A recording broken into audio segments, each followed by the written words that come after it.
Evet, selamünaleyküm arkadaşlar. Evet, kış aylarının vazgeçilmez çayı atom çayı. Çok şifalı, öksürüğü kesmede birebir.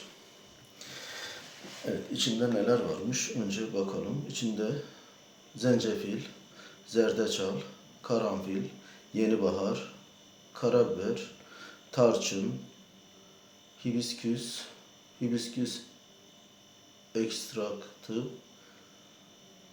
havlucan, kristalize şeker, distile su.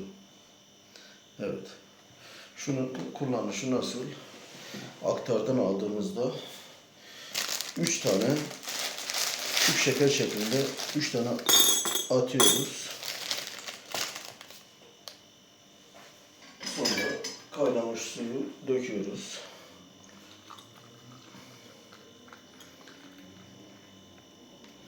Şu şekilde. İşte karıştırıyoruz. Gördüğünüz gibi çok rengi de çok güzel.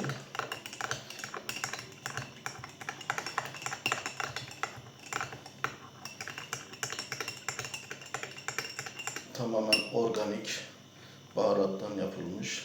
Çok lezzetli, güzel. Bismillah. Evet. Şiddetle içmenizi tavsiye ediyorum. Şifa bulan bize dua eder inşallah.